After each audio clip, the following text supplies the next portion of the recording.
ಹಾಕಿ ಬಿಡ್ತೇನೆ. ಕಲ್ಲೋಳಿ ನಮ್ಮಪ್ಪ ಅವ್ರು ನೋಡ್ಕೊಂಡಿಲ್ಲ. ಕಲ್ಲೋಳಿ ನಮ್ಮಪ್ಪ ಅವ್ರಿಗೆ ನೋಡ್ಕೊಳ್ಳಿ. ನಿಮ್ಗೆ ಗೊತ್ತಾಯ್ತು, ಎಲ್ಲರೂ ಆರಾಮಾಗಿರ್ನ. ಇದಾದ ನಂತರ ಅದಕ್ಕೆ ನಾವೆಲ್ಲರೂ ಮುಂದಿನ ದಿನಮಾದಲ್ಲಿ ಒಕ್ಕಟ್ಟಾಗಿ ಚೆನ್ನಾಗಿರ್ನ. ಎಲ್ಲ ಯುವಕರು ಇರ್ಬೋದು, ಹಿರಿಯರು, ತಾಯಂದರು, ನಾವೆಲ್ಲರೂ ಕೂಡಿ ಈ ಸಮಾಜ ಇರ್ಬೋದು, ಭಾಳಮತ ಜೊತೆ ಇನ್ನುಳಿದ ಎಲ್ಲ ಹಿಂದುಳಿದ ಸಮಾಜ, ಮುಂದುವರೆದ ಜನಾಂಗದವ್ರ ಎಲ್ಲರೂ ಪ್ರೀತಿ ವಿಶ್ವಾಸವನ್ನು ಕೆಲಸ ಮಾಡ್ಕೊಂಡು ಹೋಗೋಣ ಅಂತ ಹೇಳುತ್ತಾ, ಅದಕ್ಕೆ ನಾವೆಲ್ಲರೂ ಈಗೂ ಹೇಳ್ಬಿಡ್ತೀನಿ ನಿಮಗೆ. ಯಾಕಂದ್ರೆ ಈಗೂ ಹೇಳ್ತೀನಿ, ನಾನು ಯಾವುದೂ ಮಾತು ನಿಮಗೆ ಗೊತ್ತಿಲ್ಲ. ಯಾಕಂದ್ರೆ ಇದಕ್ಕೆ ನಾ ಮೂಡ್ಲಿಯಾಗಿ 2018ರಾಗ ನಾವು ಲಾಸ್ಟ್ ಭಾಷಣ ಬಸವ ಮಂಟಪ ಮಾಡಿದಾಗ ಹೇಳಿದ್ ನಾನು. ಯಾಕಂದ್ರೆ ಎಲ್ಲಾರಂದ್ರು MLA ಮೊದಲೇ ಹೇಳ್ತಾನೋ ಇವ್ ಗೆಲ್ತಾನ ಅಂತ ಹೇಳಿ, ಇವೇನು ದೇವ್ರೇನತ್ತಂದ್ರೆ ಅದಕ್ಕೆ ನಮ್ಮ ವಿರೋಧಿಗೆ ಹೇಳಿ ನಾ ದೇವರಲ್ಲೋ, ನಾ ದೇವ್ರ ಮಗ ಅಂತ ಹೇಳಿ ಅವ್ರಿಗೆಲ್ಲ. ಯಾಕಂದ್ರೆ ಅದಕ್ಕೆ ಹೇಳಿನಿ, ಈಗೂ ಹೇಳ್ತೇನೆ ನಿಮಗೆ, ದೇವರ ಆಶೀರ್ವಾದದಿಂದ, ನಿಮ್ಮೆಲ್ಲರ ಆಶೀರ್ವಾದದಿಂದ, ತಂದೆ ತಾಯಿ ಆಶೀರ್ವಾದದಿಂದ 2023ಕ್ಕೆ ಭಾರತೀಯ ಜನತಾ ಪಾರ್ಟಿ MLA ಆಗಿ ನಿಮ್ಮ ಪುಣ್ಯದ ಆರಿಸಿ ಬರ್ತೀನಿ. ನಾನು ಬೇಕಾದ್ರೆ ಇಲ್ಲೇ ಬರೆದಿಟ್ಟು ಆರಿಸಿ ಬರ್ತೀನಿ. ಸೊಕ್ಕಲೆ ಹೇಳತ್ತಿಲ್ಲ, ಪ್ರೀತಿಯಿಂದ ನಿಮ್ಮೆಲ್ಲರೂ ಪ್ರೀತಿ ವಿಶ್ವಾಸ ಇದೆ ಅಂತ ಹೇಳತ್ತೀನೋ.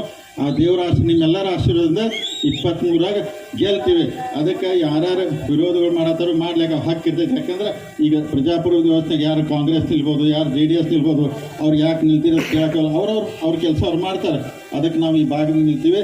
ಅದಕ್ಕೆ ನಾವೆಲ್ಲರೂ ಒಕ್ಕಟ್ಟಾಗಿ ಜೋರಾಗಿದ್ದು ಮಾಡೋಣ. ಮತ್ತು ಇನ್ನೊಂದು ಅವ್ರೇನು ವೈರಿಗಳು ಮಾಡ್ತಾರೆ ಮಾಡಲಿ. ಜನವರಿ ತಿಂಗಳಲ್ಲಿ ಈಗ ಹೇಳಿಬಿಡ್ತೇನೆ, ಜನವರಿ 25 ಆದ ನಂತರ ದೊಡ್ಡ ಪ್ರಮಾಣದಲ್ಲಿ ಗೋಕಾಕದಲ್ಲಿ ಒಂದು ಸಭೆ ಆಗ್ತೈತೆ ಮಾಡೋಣ ನಾವು ನೀವೆಲ್ಲ ಕೂಡಿ. ಆ ಸಭೆ ಆದ ನಂತರ ಅಲ್ಲೇ ಇಲೆಕ್ಷನ್ ಕ್ಲಿಯರ್ ಆಗಿಬಿಡ್ತೈತೆ. ಅದಕ್ಕೆ ಆ ಪ್ರಮಾಣ ದೊಡ್ಡ ಸಭೆಯನ್ನು ಗೋಕಾಕ ನಾವೆಲ್ಲ ಮಾಡೋಣ. ಅದಕ್ಕೆ ಮಾಡ್ಕೊಂಡಿಲ್ಲ ಅಂದ್ರೆ ಅದಕ್ಕೆ ನೀವೆಲ್ಲ ಆಶೀರ್ವಾದ ಇರಲಿ. ನಾವೆಲ್ಲರೂ ಈ ಸಮಾಜಕ್ಕೆ ನಿಮ್ದು ಏನು ಕೆಲಸ ಬರ್ತೈತಲ್ಲ, ಇದಕ್ಕೆ ಸಣ್ಣಕ್ಕೆ ಡಾಕ್ಟರ್ ಹೇಳ್ದಂಗೆ ಹೊತ್ತಿನಿತ್ತೆಲ್ಲ ನಾವು ಕೆಲಸ ಮಾಡ್ತೀವಿ, ನಿಮ್ಮ ಜೊತೆಗೆ ಇರ್ತೀವಿ, ಎಲ್ಲ ಸಮಾಜ ಜೊತೆಗೆ. ನೀವು ಎಲ್ಲರೂ ನಮ್ಗೆ ಆಶೀರ್ವಾದ ಮಾಡಿದ್ರಿ, ಕಡಿತನಕ ನಮ್ಮ ಜೊತೆ ಇರಿ, ಆಶೀರ್ವಾದ ಮಾಡಿ. ನಾವು ನಿಮ್ನ ಯಾವತ್ತೂ ಕೈ ಬಿಡೋದಿಲ್ಲ, ನಿಮ್ಮ ಜೊತೆಗೆ ಇರ್ತೀವಿ ಅಂತೇಳಿ ನಾನು ಕಳಕಳಿಯಿಂದ ವಿನಂತಿ ಮಾಡ್ಕೋತೀನಿ. ಪ್ರತಿಯೊಬ್ಬ ವ್ಯಕ್ತಿ ಮೇಲೆ ಹೇಳ್ತಕ್ಕಂಥ ಮಾತನ್ನು ನಾವು ಹೇಳಿಕೊಳ್ತಾ ಹೋಗ್ತೀವಿ. ಯಾಕಂದರೆ ಎಲ್ಲಿವರೆಗೆ ಆ ಕೋಟೆ ಬಲಾಟಿರ್ತದೆ ನಮಗೆ ರಕ್ಷಣೆ ಐತಿ. ಆ ಕೋಟೆ ಎಲ್ಲಿವರೆಗೆ ಆಡಳಿತೊಳಗಿರ್ತದೆ ಅಲ್ಲಿವರೆಗೆ ನಮಗೆ ರಕ್ಷಣೆ ಐತಿ. ನಮ್ಮ ರಕ್ಷಣೆ ಸಲುವಾಗಿ ನಾವು ಜಾರಕಿಹೊಳಿ ಕೋಟೆಯನ್ನು ಬಲಪಡಿಸಬೇಕಾಗೈತೆ ಅಂತ ಮಾತನ್ನು ಹೇಳಿ ನನ್ನ ಮಾತುಗಳು ಮುಗಿಸ್ತೇನೆ. ಸನ್ಮಾನ್ಯ ಶ್ರೀ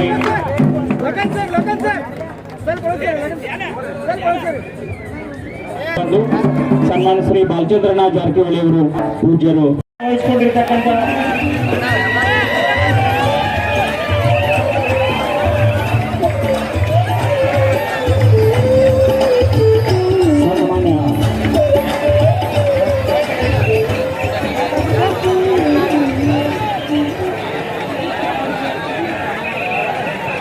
ಶ್ರೀ ಲಕ್ಷ್ಮಣ ಜಾರಕಿಹೊಳಿ ಅವರು, ಮಾನ್ಯ ವಿಧಾನ ಪರಿಷತ್ ಸದಸ್ಯರು ಬೆಳಗಾವಿ ಅವರನ್ನ ನಾವು ಪ್ರೀತಿಪೂರ್ವಕವಾಗಿ ಸ್ವಾಗತವನ್ನು ಬಯಸ್ತಾ, ನಮ್ಮೆಲ್ಲರ ನೆಚ್ಚಿನ ನಾಯಕರು, ಬಡವರ ಬಂಧು, ಅರಭಾವಿ ಮತಕ್ಷೇತ್ರದ ದೇವರು, ಸನ್ಮಾನ್ಯ